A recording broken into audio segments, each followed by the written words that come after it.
This was taught by Buddha to his disciples. Be always moderate. Never go to excesses.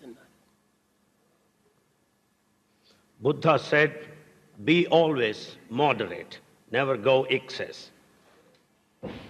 మితము అన్నింటి ఎందుకుడను అతి హాయి. Moderation confers bliss in every possible way. అమితమైన అన్ని చర్యలు ఎందుకుడను కొంత అశాంతిని అందుకోవలసి వస్తుంది. Excessive activity gives you restlessness. ఈనాటి మానవుడు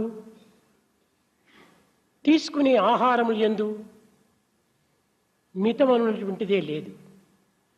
The food taken by man today seems to have no limits whatsoever. ఏది చిక్కితే అది, ఎక్కడ పడితే అక్కడ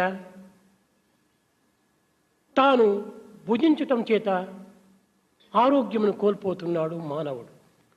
Man is losing health because he eats whatever that is available wherever that is possible. చెత్త కుండీలో చెత్త వేసినట్టుగా నిరంతరము మానవుడు తన కడుపును నింపుకోవటంలోనే కాలము గడిచిపోతుండాలి. Man is spending time as if filling the garbage with the dust. దీనివల్ల ఆరోగ్యము చెడిపోవటమే కాక జీర్ణకోశం కూడాను కొంత దెబ్బతింటున్నది. The health in general gets spoiled, and also the digestive system in particular.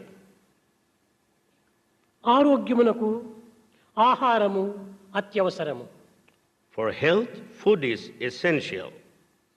ఈ ఆహారము సక్రమమైనటువంటిది గను సరి అయినటువంటిది గను కేవలము శుద్ధమైనటువంటిది గను ఉండాలి.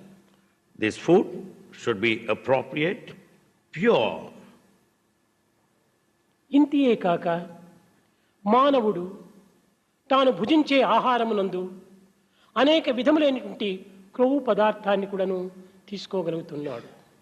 Man also consumes a lot of fat in food. ఈ అమితమైన ఆహారం చేత ట్యాక్సిస్ తర్వాత కొవ్వును పెరిగిపోవటం చేత అనేక విధములైనటువంటి విష సంబంధమైనటువంటి వ్యాధులకు గురి అవుతున్నాడు. Because of excess of fat content, he suffers from severe diseases.